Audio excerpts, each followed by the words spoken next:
Hello, good morning, good afternoon, good night, wherever you are. My name is Sue, and I'd like to just give a shout out to all my Jamaican people and others of you who are tuned in at the moment. This is just an introduction to my YouTube channel, Live Talk, where I will be sharing with you my experience with narcissistic abuse. Now, I am pretty sure that some of you, upon hearing the words narcissistic abuse, are saying, "Oh my gosh, I've suffered from that." And some of you are saying, you're actually asking, what? What is that? What is that? Well, narcissistic abuse that is perpetrated by someone who suffers from narcissism or sociopathy. So, what is narcissism then, you may ask? The word narcissism is used to loosely describe a general preoccupation with self, while narcissistic personality disorder is a diagnosed mental illness where people have an inflated sense of their own importance and a deep sense or a deep need for excessive attention and admiration. Now, these individuals usually have troubled relationships and a lack of empathy. I'm so out of breath saying all of that. Now, this condition does not just develop randomly. Research has actually revealed that although it can be inherited, that narcissism usually occurs as a result of childhood trauma. And as you might be aware, the basic foundation rather of our personality is laid down in the first few years of life. So if those early years are characterized by traumatic events, then proper emotional development fails to happen, and this is eventually manifested in various maladaptations in adult life. So that's a huge mouthful. So let me state categorically at this point that my intention is neither to judge nor to embarrass, because quite often the perpetrators of narcissistic abuse, or the parents who actually create the narcissist, are totally ignorant of what they're doing. And also, illness of any kind really deserves sympathy and understanding, and therefore my intention is simply to raise the awareness that mental illness is not just confined to the person eating from the garbage bin. There is an array of mental health issues that we as a society are very ignorant of, and NPD characteristics happen to be highly prevalent in our society. So, physical illnesses are normally easy to identify because they're usually accompanied by signs and symptoms like swelling and pain that push us to seek medical attention in order to relieve the discomfort. However, mental illness, on the other hand, can go undetected by both the sufferer and the victim for a long time and can be attributed to someone being simply mad or bad.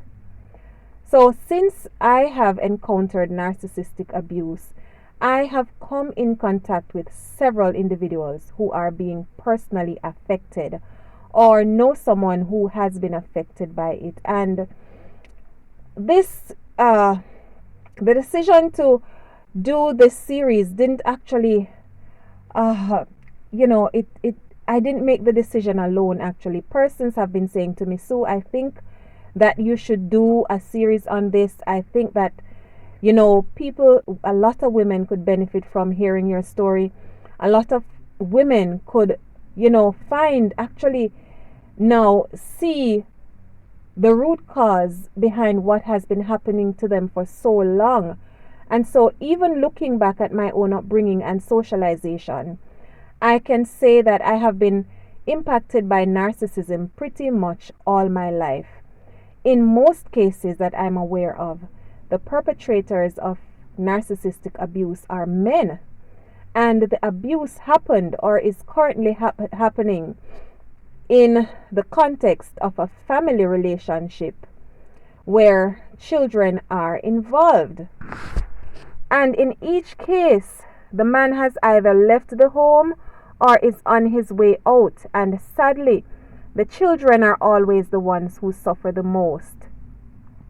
So, narcissistic personality traits are highly prevalent in men who leave the home. And I'm not negating the fact that there are female narcissists. However, the departure of the father from the home presents a different set of dynamics when compared to when the mother leaves. Now, I'm also focusing on the men involved because of my personal experience, and also because it is overwhelmingly evident that it is the men who opt to leave the majority of the times. And if you doubt what I'm saying, simply check out the numbers for yourself. Right? Currently, according to the statistics, 40% of Jamaican households are headed by single mothers. And these absent fathers didn't all die off in some mysterious war. They simply chose to leave. And this has profoundly affected society in a very negative way. So if you're good at math, you know, our population is approximately 2.7 million. And 40% of that is more than, I'm not a very good math student, but 40% of that, I'm sure, is at least 1 million. So you're talking about at least 1 million Jamaican households that are headed by single females. And looking back at a 2016 edition of the Jamaica Observer, I came across an article where a former minister of national security made a desperate plea in an article for us as a nation to do something to stem the prevalence of paternal neglect, which he cited as one of the major contributors to violence and crime in our country. And just look at our prisons. I know that we're not unique in this. In most countries, the prisons are mostly populated by men, and the reasons will vary. But look at our prisons. Most of those who are locked up are men. And in speaking with a mental health professional, he said to me, you know what? I've never come across. I've been a police officer, and I am now into mental health, and I've never come across an inmate who had glowing reports about his childhood. The story always runs along the line of troubled childhood that involved absent parents or absent father who basically neglected them. So in my upcoming presentations, I will shed some light on the way in which my life has been affected by narcissistic abuse and how I have dealt with it up to this point. There will also be interviews with both professionals in the field and also other victims of narcissistic abuse. So feel free to leave your questions and comments below. And until next time, take care of yourself and don't forget to like and subscribe to keep more material coming. Stay tuned.